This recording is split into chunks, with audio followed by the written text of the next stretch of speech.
Okay, welcome folks. I'm going to pass the mic on to Akash and Vasan to present how an open, scalable, and secure data platform is powering quick commerce Swiggy's AI.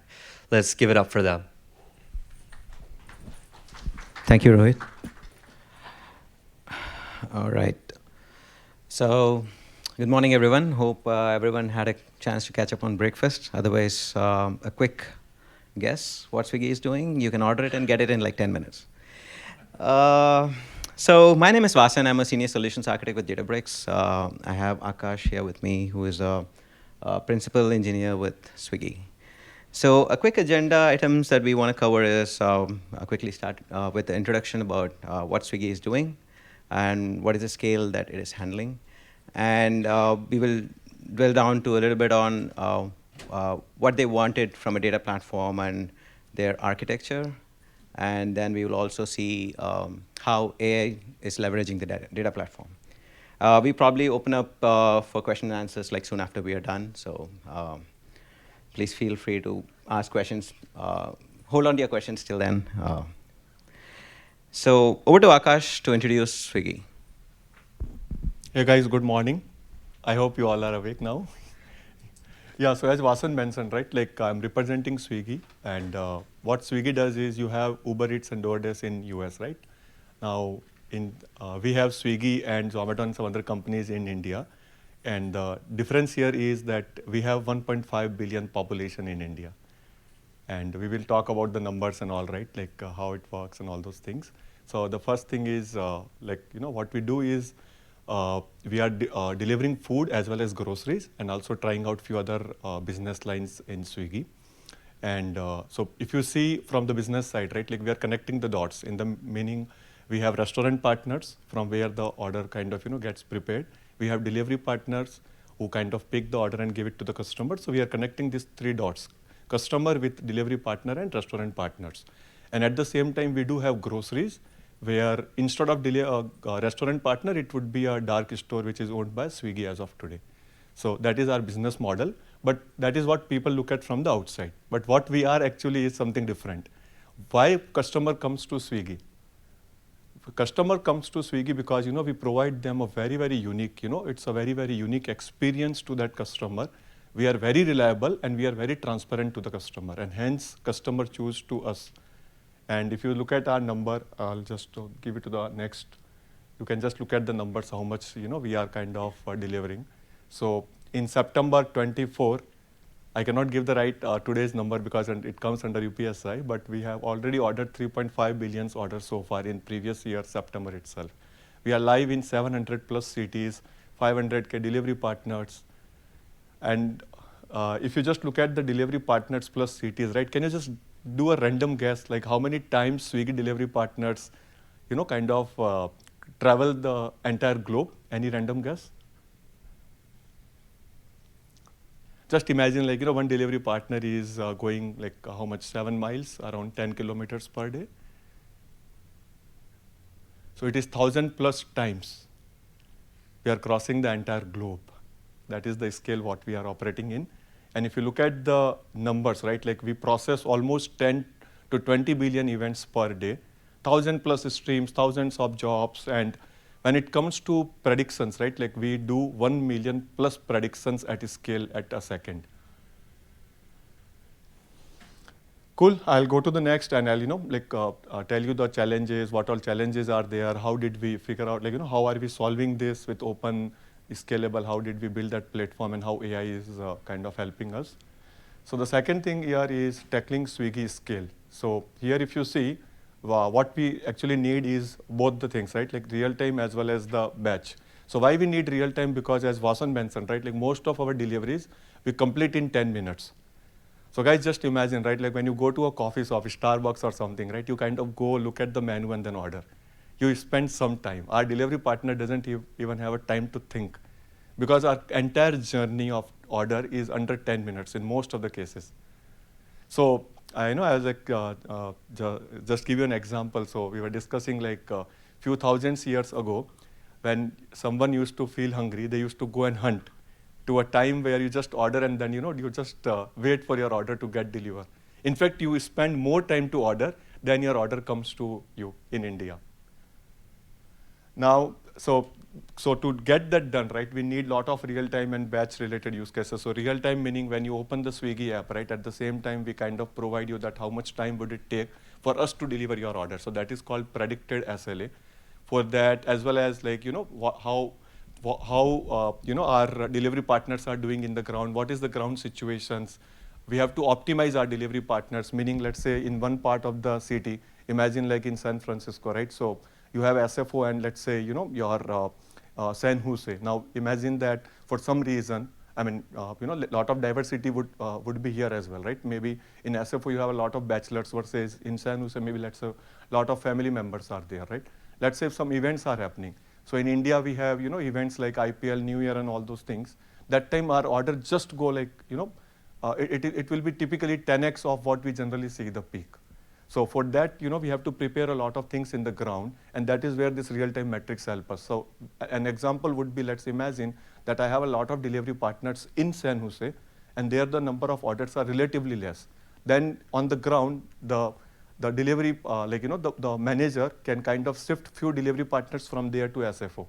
And how they will do it, they will just open San Jose restaurants from SFO so that some orders can come from there to here, and then that delivery partners can stay here itself. So we do a lot of things here. Like, I mean, I'm just giving one or two examples, but there are almost like 1,000+ metrics, and all these metrics are in real time. And at the same time, a lot of things are also in the batch side. So we need both the things together.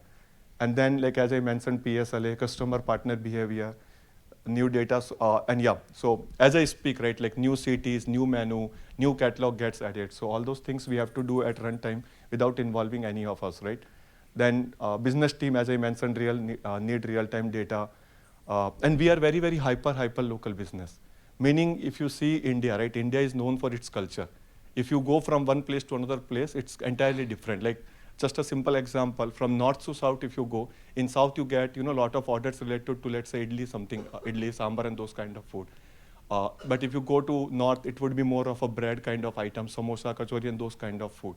Within one city, as I mentioned, right, like let's say if some area is very bachelor heavy area versus in few places you have a lot of family members, then the difference will be there.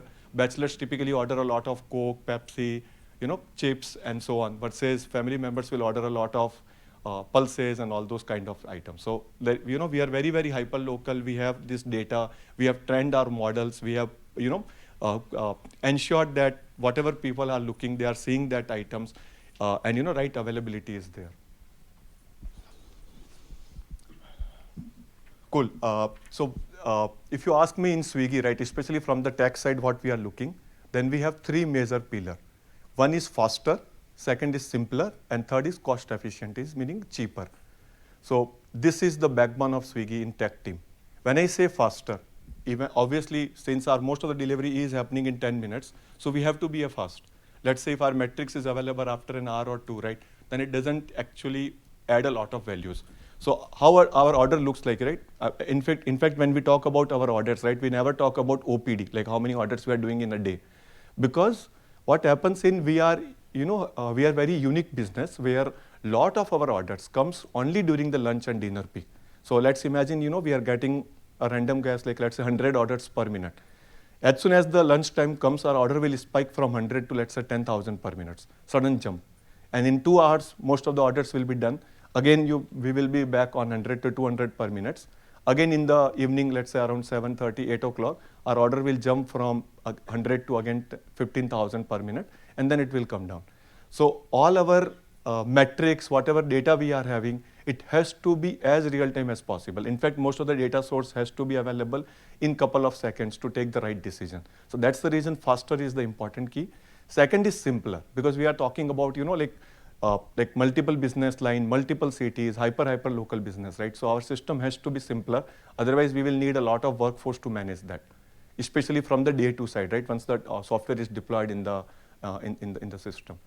So that is the second thing. And third is cheaper. Cheaper meaning cost efficient. So like, before adding any new features, even when we open a new business lines, we ensure that what we are doing, is it worth doing it or not? Because if you are spending a lot of money, then it doesn't even make sense for us to run that, specific metric or whatever like features we are enabling.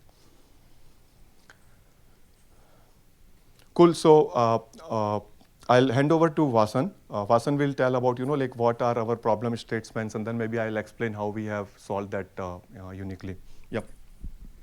So we saw how what kind of problems that Swiggy are dealing with on a day-in-day basis, right? So I wouldn't call it problems. Good to have problems, right? So the massive scale of data. I mean, there are a plethora of data sources that they will be getting the data from. So they need a open and a unified lakehouse to make sure that all their data across systems, across different formats, structured, semi-structured, unstructured, can reside.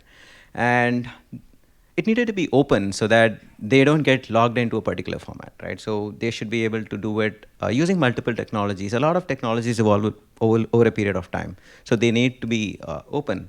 And like what Akash told, there are new cities being added, new products being rolled out. So there are a lot of new data sources get added. So the platform should be able to scale to these new data sources so quickly that they're able to get on with the business pretty soon.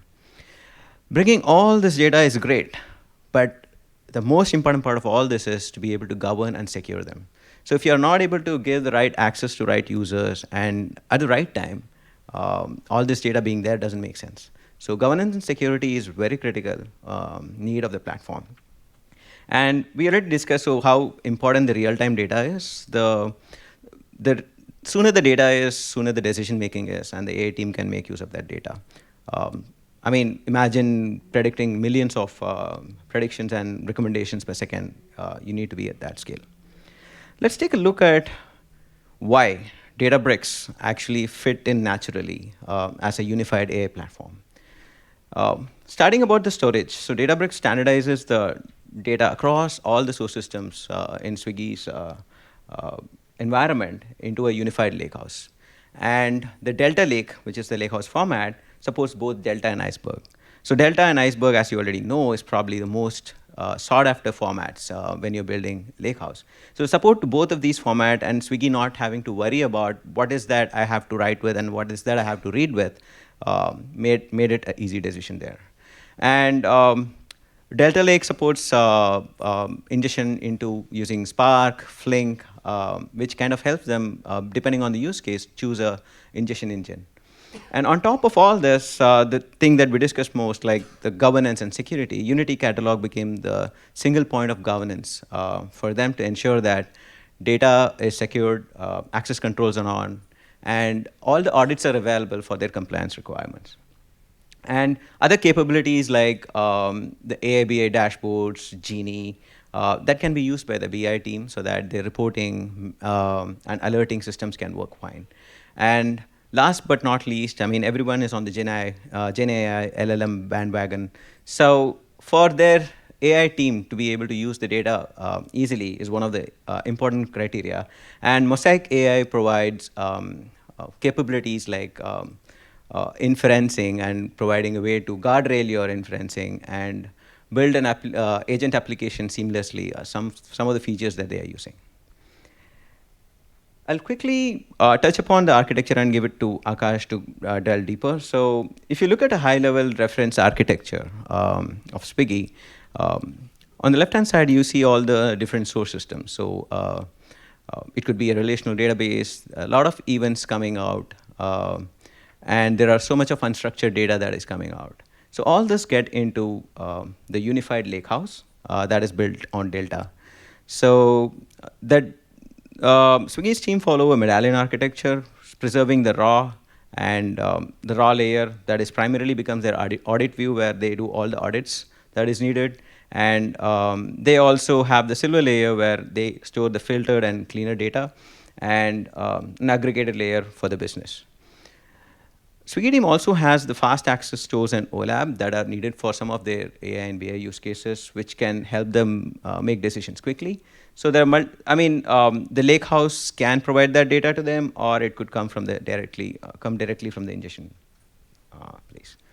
And calling out BI and AI team as two different downstream users who actually use this data platform effectively, right? And again, Unity Catalog provides governance end to end, from the data engineering till the serving end, where the entire metadata is stored, the lineage is preserved, and also the governance. I'll just quickly give it to Akash to walk through a deep dive into the data architecture and show you how these happen.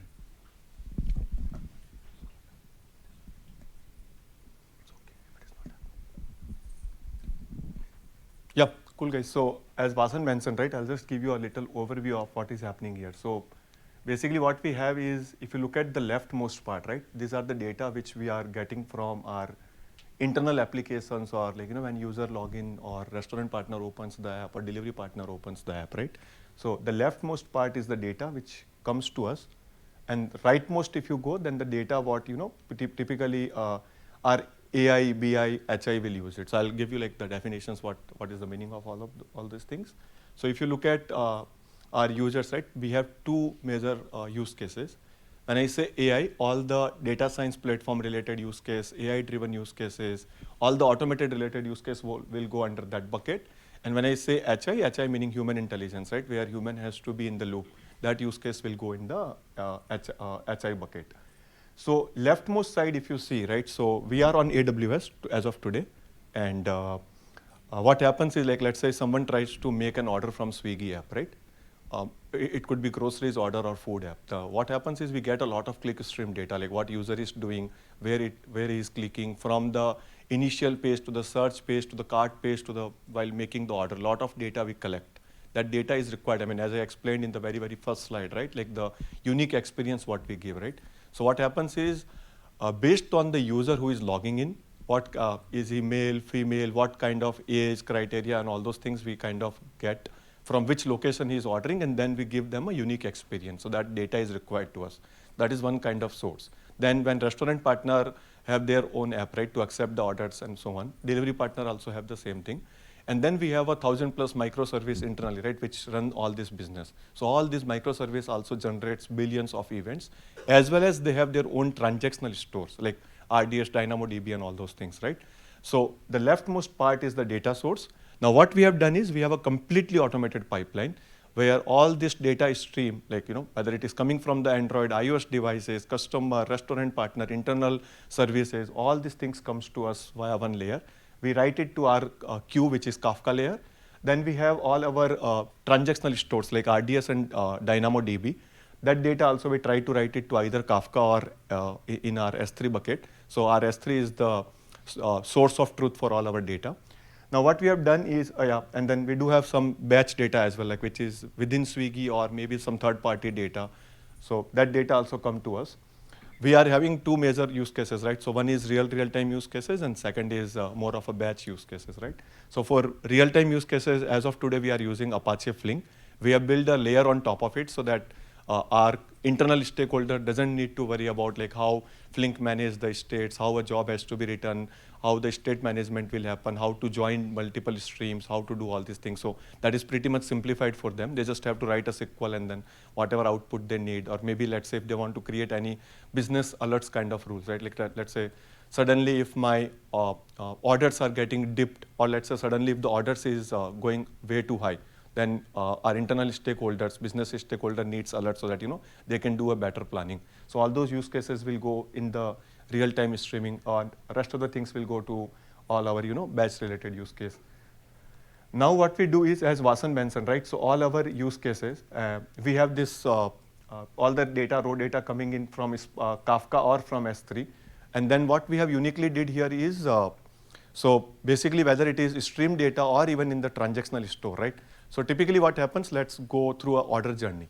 Let's say if someone is trying to make an order, then what happens? First, the order will get created. Like as soon as you add some items in your cart, right? Then the order will get created. There will be one cart. Then a user will try to make an payment. So then it will go to a next state, like order created to maybe it's going under the payment. Once the payment is done, then it will go payment done. Then that order will be assigned to restaurant partner for prepare, or maybe let's say it's assigned to our internal IM pod. I mean, IM pod is nothing but our grocery store. It will go there so that the picker can pick that order and kind of prepare it so that the delivery partner can pick it up. So basically, an order goes through a different states, okay. And if you look at the transactional store where we store the data, the same row get updated multiple times from order create to either it gets delivered to the user, or the order is cancelled for some reason. Now, that different states, the same row gets updated in our transactional store. But since we are having this CDC, change data feed, so we get each and every states of that order. Now, based on our use case, we can store this data and we give them both the views as per the requirement. Like let's say if they need some audit kind of use cases, right, where they want to look at each different states with the time, right?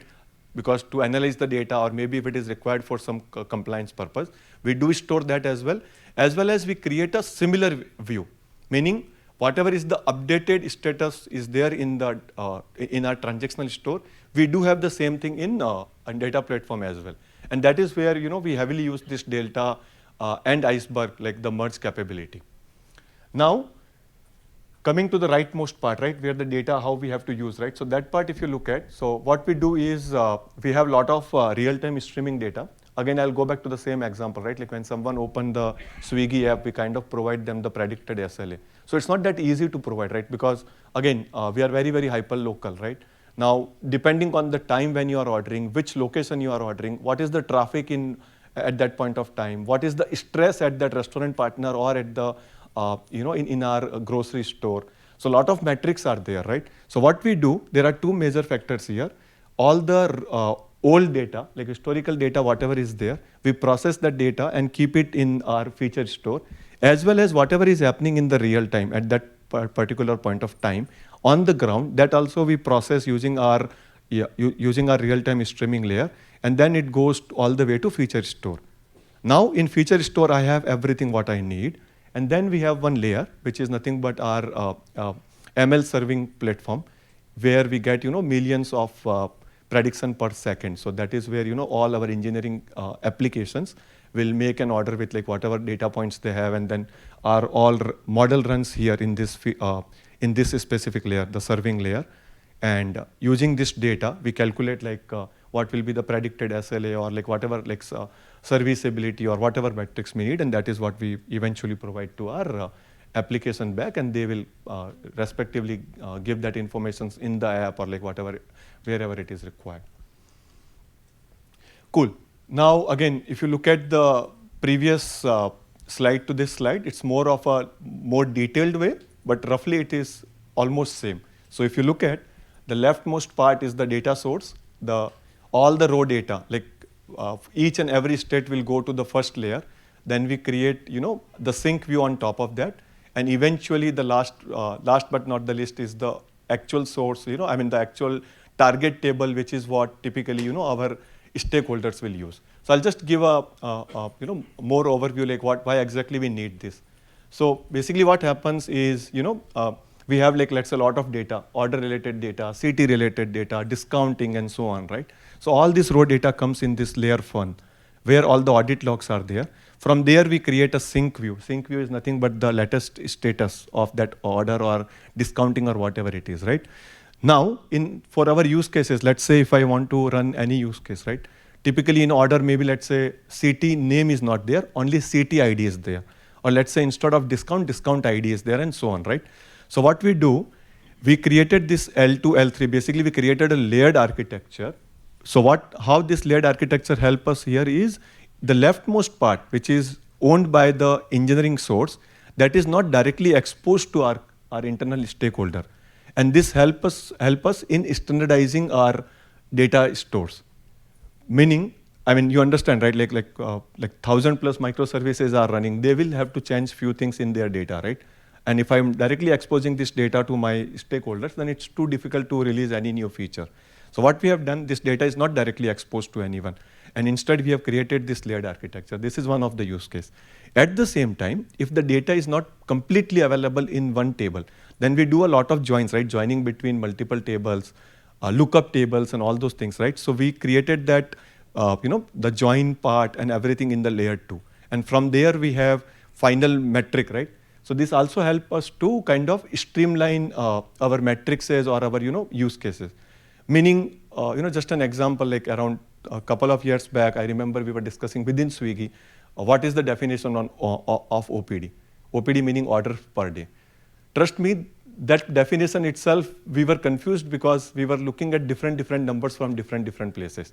And I'll give you the example why it was different. So let's imagine today is, let's say, 12th of June, right? Now, if an order is coming on 20th of June, but it is getting delivered on 13th, or let's say if an order is coming on 11th of June, but it is getting delivered on 12th, just before the 12 o'clock in midnight, where should we consider? So those kind of very minute level details are there, and that is what we have standardized in this layer.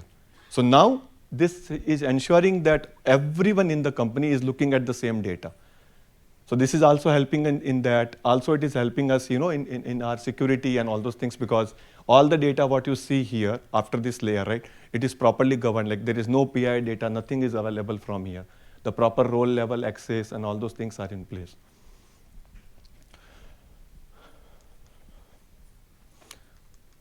Yep. So this is again almost the same thing, like how the layered architecture works. So if you go at the L0 is nothing but the leftmost part where the data source was there, and if you go to the rightmost part, this is the place where we do this recommendation, PSLA, serviceability, and all these matrices. So again, the same example, if like a lot of use cases, like when a user is trying to make an order, we have trust and safety, how the discounts are going, the because almost like if I guess a number, 10,000 plus times in a day we upload our catalog, 10,000 plus times we upload our discounts, because we are in 700 plus cities and we have to make a lot of changes in our discounting and all those things, right? So what we do in the layer 4, we have all those standardized definitions available, and there we have to do a lot of calculations, like let's say how much amount we are investing for our business growth. Is it actually making sense or not? It is like, you have to find that thin layer between the investment as well as how much growth you are seeing, and so on. Like your discount, let's say for some reason, if someone has configured wrong, then your, your orders, you will see, let's say 70 to 80% discount, which is wrong, right? And sometimes it does happen. So all these layer help us in kind of standardizing these things and creating the alerts on top of that. And all those alerts comes, within few seconds. Cool. So with again in the architecture itself, like how our data layer works. So this layered architecture help us, writing the data in the right way. The leftmost part is nothing but the down here, and the top is the rightmost part, where this since the data is coming from the data source, right? So they will ensure that the leftmost part, or in this diagram especially, the down part, right, the bottom, that is standardized from the engineering side. Let's say if they're writing some data 2-3 times for some reason, they will register in the schema that which is the right data to use. And then when someone create the metrics on top of that or joining on top of that in the in the schema registry, they will kind of write that, and that is what we use internally. And this helps us standardizing all these things. Yeah, I'll pass on to Vasan for how this architecture looks like and how Delta or this iceberg is helping us. All right. So I just wanted to highlight a few Delta Lake properties that help Swiggy team manage their platform better, right? So Akash talked about merge capabilities that are needed. So it is at that level. So it has to happen so fast. So the Delta Lake's features like liquid clustering help them merge the data so fast so that they can retain the source type of view to the customer downstream, right? And the Delta Lake's consistent read functionality, to be able to read consistently irrespective of writes and reads happening at the same time, helps the downstream user just access the data without having to worry about it. And the change data feed to read incremental data on large tables primarily is with the help of Delta Lake's functionalities of managing the files, checkpoints, and metadata accordingly. And features like rolling back to the versions that is needed also helps the Swiggy team take care of some audit requirements. Last but not least, the most important that they felt is beneficial was the support of Delta and Iceberg, because it gives them the flexibility of reading from any SQL engine of their choice, depending on some of their use cases. So I just wanted to touch upon how Unity Catalog is helping Swiggy organize their workspaces and their data catalogs, right? So I'll probably flip through this so that you get the entire view of this. So Swiggy's workspaces are categorized by teams. So the platform team, which is kind of the which is responsible for bringing in all the data and maintaining them, has a separate workspace of its own. And the data science team, analytics team, BI, marketing, so on and so forth, have their own workspaces. This essentially gives them the autonomous control on their own workspaces. But the interesting thing is, how do we share data, whatever the platform team generates, to the other workspaces, right? So Unity Catalog has a 3-level namespace: catalog, schema, and tables. So what it lets you do is to be able to associate a particular set of catalog or a schema or a table to a workspace. In this example, platform team, which is responsible for writing the landing data, it'll be the only team which has access to the landing data. And when data is being curated, they generate a curated data. And the curated data can be associated only to the analytics team, which needs that data. And it is not at just the catalog level. You can go down to the schema or the table level. And important point to note is they might just have access to read the data and not write the data. So access controls can be across these, like readability, writability, and also even viewability, right? They can't even see if there is a data existing. But the beauty of Unity Catalog is still there. So for example, the data science team has access to the curated data, right? When they look at the data, they still get the lineage. So they know where the data is coming from. So they will still see the roots of the data, where it's coming from, the raw tables. Even though they don't have access to the real data, they know where the data is coming from. This enables trust. They will be able to use the data with trust. And it also helps them discover. So it also gives them information. It's like, where is this source? What is it? And if they really need access at some point, they can start requesting it. So this kind of gives them an entire easier way to control the whole environment within the Swiggy team. So let's see how, so we saw how the data platform is built, how a layered architecture is helping Swiggy manage the data platform to the scale that they want. I wanted to touch upon a couple of use cases on how AI leverages the data, right? We'll check out a couple of use cases on that. So the first is the AI democratization. So this is a way to democratize data to the end user using the data agents. So data agents are a way to give access to the end users, irrespective of what technology that the data is behind, right? And AI chatbots are the agentic application that uses a plethora of data service within the Swiggy's organization and LLM together to provide a chat interface for various use cases. Like it could be customer asking, where is my order? Or a delivery partner asking, where the order is, right? So it is irrespective of it. I'll let Akash speak about both these use cases quickly to give you an idea of this. Yeah, guys, I wanted to discuss a lot of things, but the time is like only 5 more minutes I have. So guys, what we have done is, first of all, like in Swiggy, what we are looking is 100x what we used to do like around a year back. So keeping that in mind, if you see, right, we have a lot of business related use case. And one of the problem what we were facing is business team is not very comfortable, writing the SQL queries or getting the data out, right? So what we have built is one of our intelligence layer. So as Vasan mentioned, right, we have couple of different use cases, and our data is stored in a way where it can be leveraged by multiple tools, right? So we have real-time OLAP layer where all the data, as soon as we do something, the data is available there. Like, typically how the OLAP layer will work, like Druid Pinot kind of layer. Then we also have this Databricks, Snowflake, EMR, and all those things using this Delta plus Iceberg.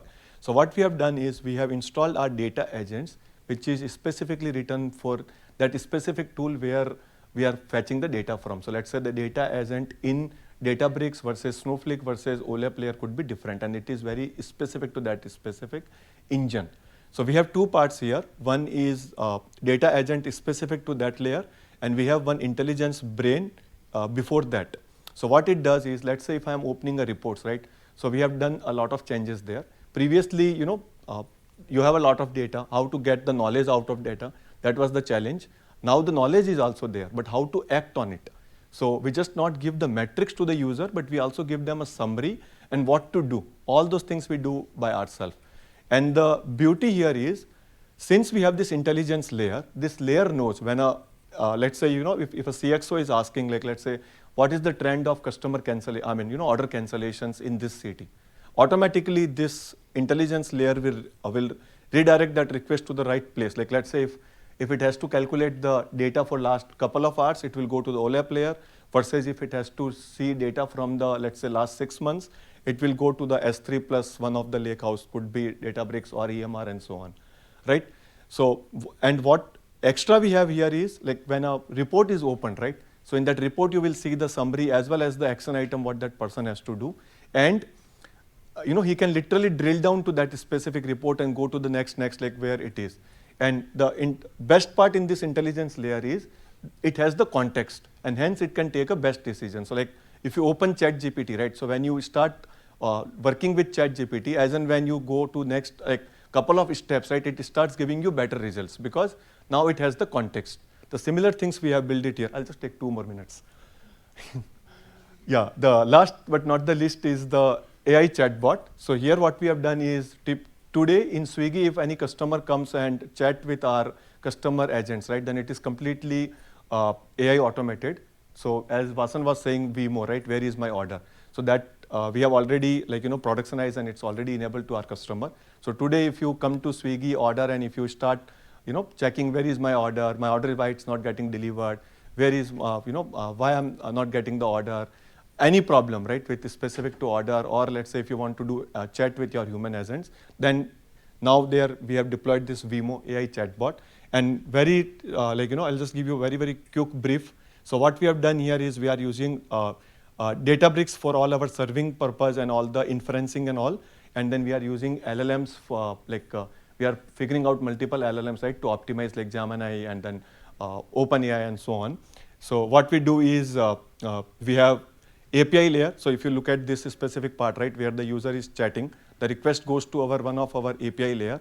From there, the request will finally go to the backend layer, where the agents is installed. Lot of we have here MCP servers, which talks to our internal storage layer or to our internal APIs. Then it stores all the context in the Redis platform, all the metrics, right, like how the agents is doing, the latency and all those things goes to Prometheus. And then we also use tracing servers provided by Databricks to trace all the requests. So this is a very little brief. Maybe if you really are interested, I can give you more detail in our like one-to-one or maybe in the question answer session. Thanks.